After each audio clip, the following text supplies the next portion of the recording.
Last video में हमने देखा था कैसे हम इंटीजर वैल्यू को एक एक्टिविटी से दूसरी एक्टिविटी में पास कर सकते हैं, और आज हम देखने जा रहे हैं कि किस तरह एक कॉम्प्लेक्स ऑब्जेक्ट पास किया जा सकता है। उससे पहले हमने सिंपल वेरिएबल्स की बात की थी, तो हम देख लेते हैं कि स्ट्रिंग के अलावा और कौन कौन से ऑप्शंस हैं हमारे पास। जिस तरह इनपुट एक्स्ट्रा है, इसके साथ अगर हम देखें तो इंटेंट डॉट पुट एक्स्ट्रा,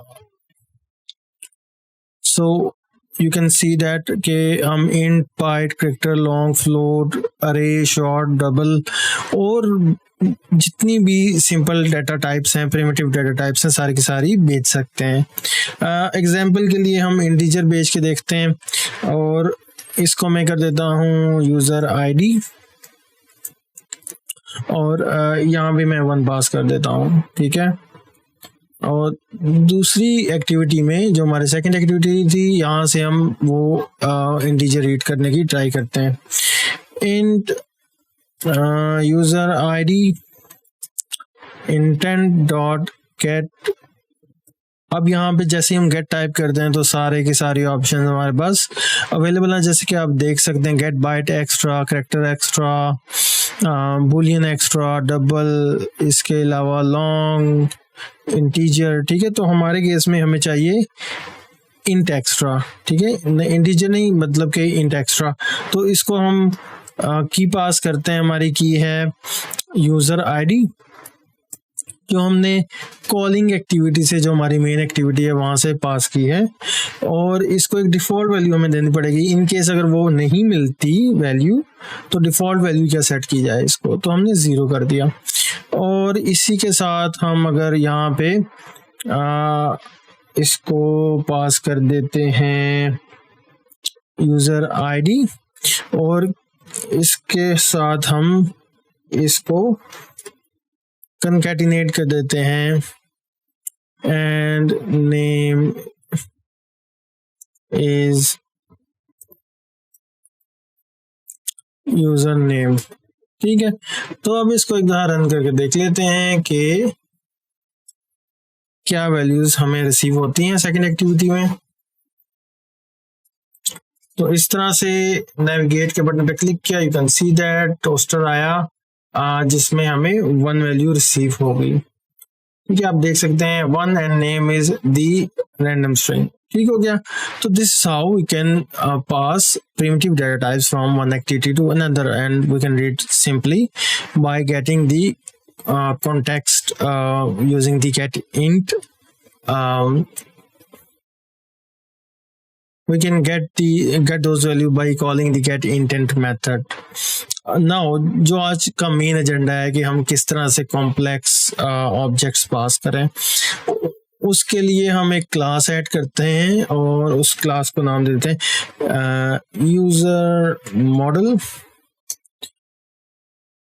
ठीक है, अब लेट्स से हम integer, int, name, class, age, ये सारी प्रॉपर्टीज इंडिविजुअली पास नहीं करना चाहते, एक ऑब्जेक्ट की फॉर्म में पास करना चाहते हैं। तो हम क्या करेंगे, जस्ट एक क्लास बनाएंगे और उसको उस पर इम्प्लीमेंट करेंगे सीरियलाइजेबल इंटरफेस। ठीक है, कोई मेथड इसके अंदर हमें इम्प्लीमेंट नहीं करना, जस्ट हमें इम्प्लीमेंट सीरियलाइजेबल लिखना है क्लास के साथ, और ये एक नॉर्मल क्लास ही होगी। हम 1-2 प्रॉपर्टीज इसमें ऐड करके लेते हैं। पब्लिक, लेट्स से वही प्रॉपर्टीज इंट यूजर आईडी,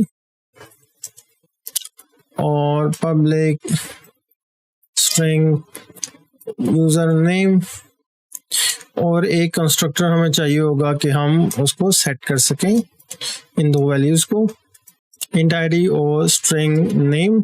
और हम कहेंगे कि जी user ID is equal to ID, user name should be equal to.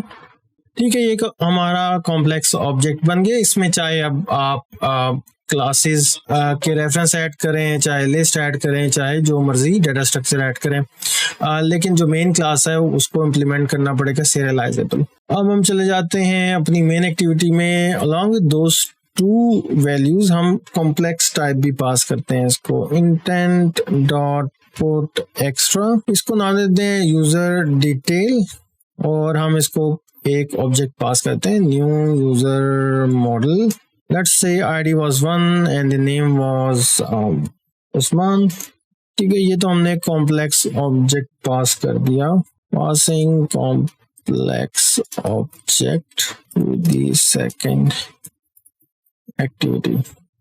ठीक है, और इसको कॉपी कर लें इस कीवर्ड को, क्योंकि इसी के थ्रू हम दूसरी एक्टिविटी में से रिसीव करेंगे।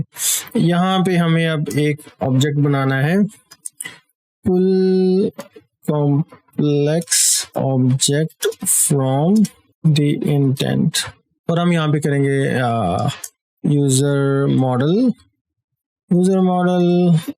इज इक्वल टू हाँ, अब यहाँ पे हमें करना पड़ेगा intent dot get serializable extra. ठीक है, हमें करना पड़ेगा यहाँ पे गेट सीरियलाइजेबल एक्स्ट्रा, और यहाँ पे हमें वो कीवर्ड यूज करना पड़ेगा जो कि यूजर डिटेल था, और हम इसको इस तरह से कॉल कर लेंगे। जस्ट एक और चीज कि हमें इसको कास्ट भी करना पड़ेगा उस क्लास के नाम से। ठीक है, कि इसको जस्ट ये बता रहे हैं कि हमने इंटेंट में से वो वैल्यूज निकाली है और उसको हम चाहते हैं, और हमें पता है कि वो यूजर मॉडल टाइप की वैल्यू है। ठीक है, और हमने यूजर मॉडल को असाइन कर दी। अब अगर इस सारी चीजों को हटाकर हम यहाँ पे करते हैं